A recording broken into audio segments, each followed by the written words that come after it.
Today on Sloth Valley Racing, we're looking at the 1971 Plymouth Roadrunner.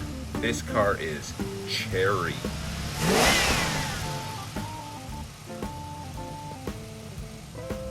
All this and more today on Sloth Valley Racing.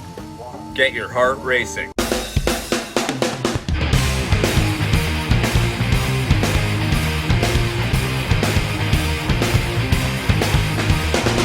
So before we have a look at this fantastic looking Plymouth Roadrunner, I'd just like to remind you to please subscribe, like, and share.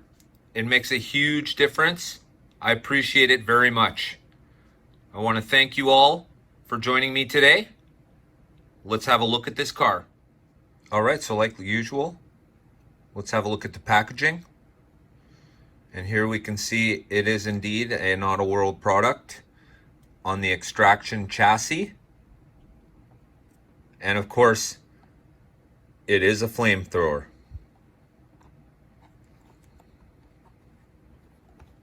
Of course, it just details that it's a Xtraction Ultra G 1971 Plymouth Roadrunner. This is the number 4 car in the Flamethrower series. Each car has 2 colors. I believe the other one in this one was white and pink or purple, but this one is definitely yellow and black and looks absolutely fantastic.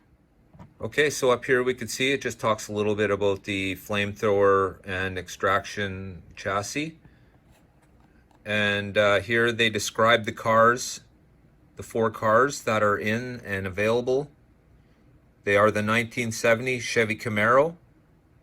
I reviewed and raced that one in an earlier video. Then we have the 1956 Chevy Nomad, the 2005 Ford GT, and of course today we're looking at the 1971 Plymouth Roadrunner. Talks a little bit about their drag strip series, the Snake and Mongoose, and once again a little write-up about Xtraction and the chassis.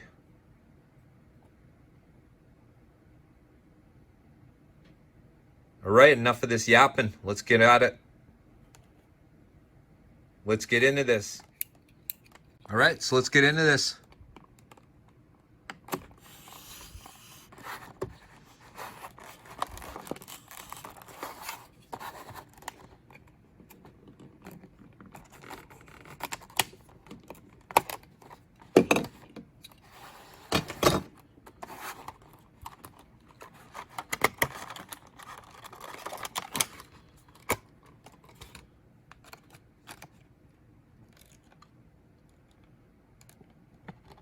Wow, the paint job is fantastic. It looks great. Oh, I like the Goodyear on the tires.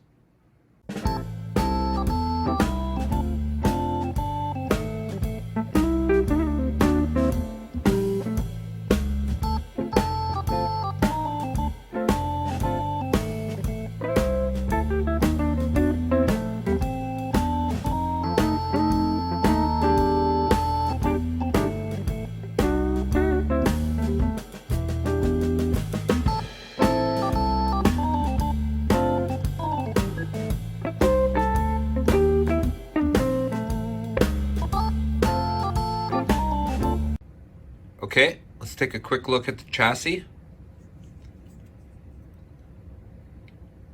Of course, it's the lighted one, so we have the bulb here. And as usual, it's the Xtraction Ultra G chassis. Let's have a look at the backside. Here's the bottom.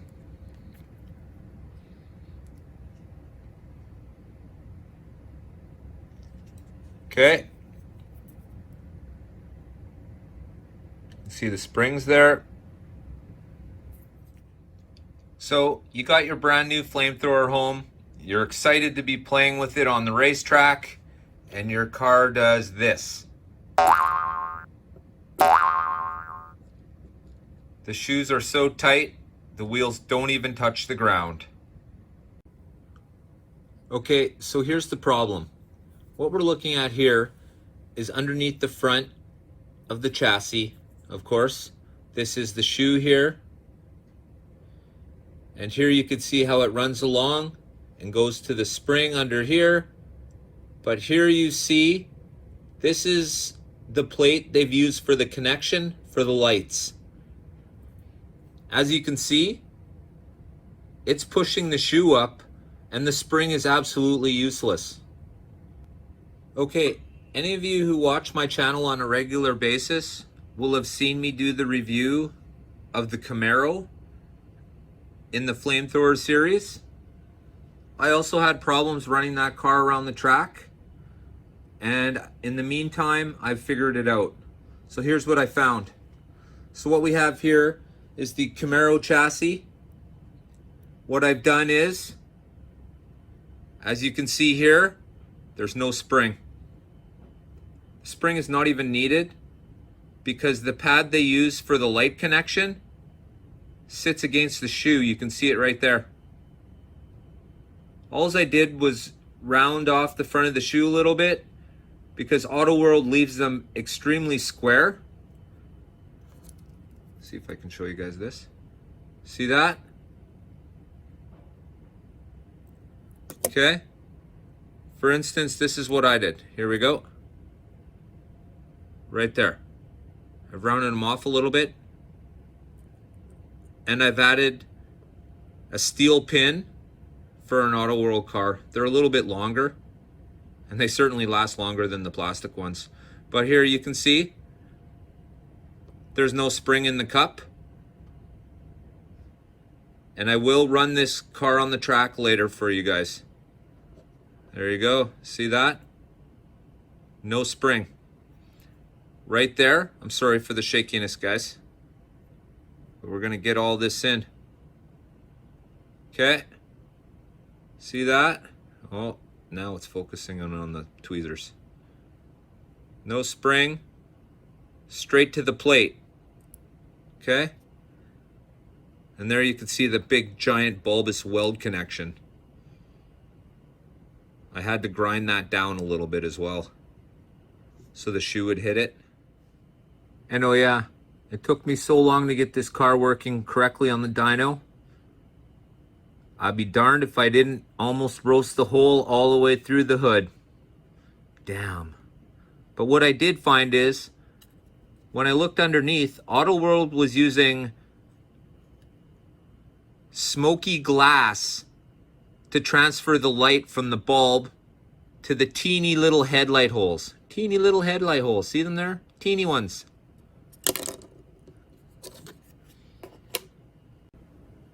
All right.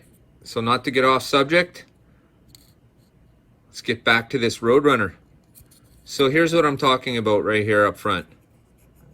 You can see that there. That should be clear. It's smoky and it doesn't transfer light very good.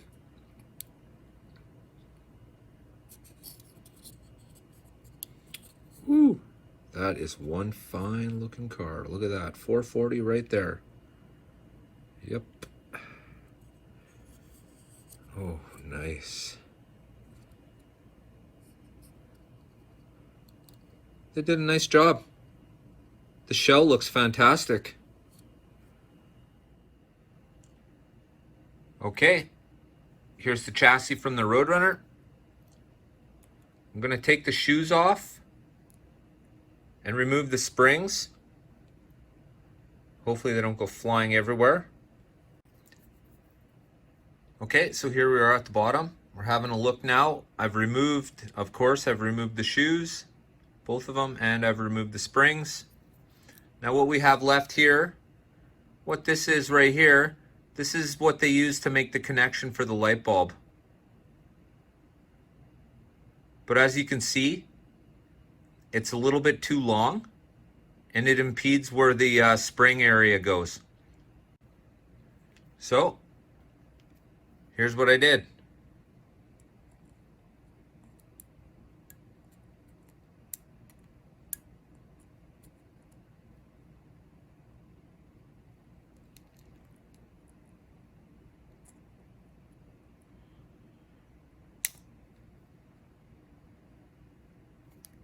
So I just nipped off the little end there so it doesn't sit so far into the cup. See how the other one's sitting in the cup now? This one's sitting on the edge of the cup. I want to do the exact same thing to this side. What I'm using are these little tweezer things. Or they're not tweezers, I guess they're cutters. They work really great for this small stuff. Oh, let's get it in the screen here.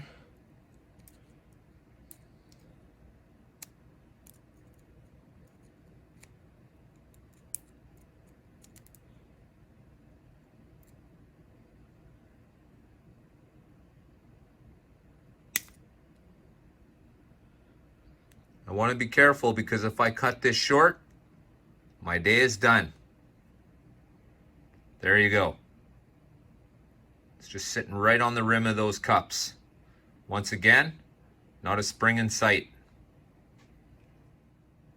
All right, guys, here you can see I'm showing you a view here of underneath the shoe. You can see there is no spring there. And you can actually see that connection for the light pushing down on the shoe. And hey, what do you know? My tires aren't floating in the air. And there is a little bit of spring tension. If you think you're going to lose the tension to the track, that's not correct. There is a little bit of spring tension there still.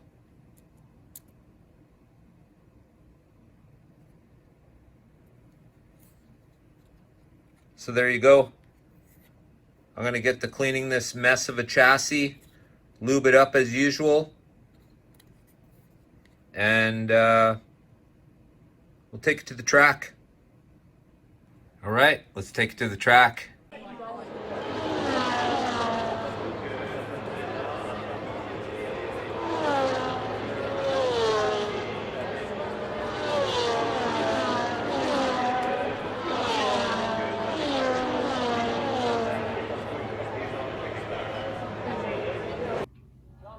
All right, let's do a few laps, talk about what we did to the car to make it efficient and useful on the track.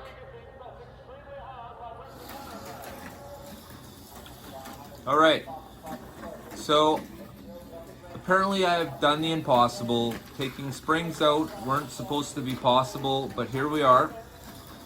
I've removed the springs. I've cut that little bar that goes from the underside of the chassis to the lights so that it was right next to the cup where the springs would go. Then all I had to do was put the shoes back on. Sure, they sit a little bit loose, but as soon as the car sits on the track, you'll feel them tighten up right away. And well, here you go. This is not supposed to be possible. There's no springs in this car. There's no springs in my Camaro either. And I've added a metal guide pin. For those who don't know, my name is Dan. This is Slot Valley Racing. Thank you for watching. I'd like to say thanks to all my subscribers. If you haven't subscribed yet, please think about it. I offer the money back guarantee. I'll offer you all the money back you paid for entry if you're not satisfied. Well, if it wasn't educational, I hope it was at least entertaining.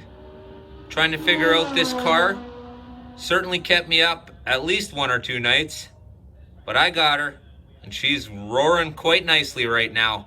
Very smooth and really nice looking car. Once you take the springs out and cut that little plate down, you're gonna have as much fun as I'm gonna have tonight too. So for those who are interested, I've started an Instagram account where I'll be doing my mail pickups and opening of boxes from those said pickups and other assorted stuff, posting up and coming cars and info. If you're interested, Slot Valley Racing at Instagram.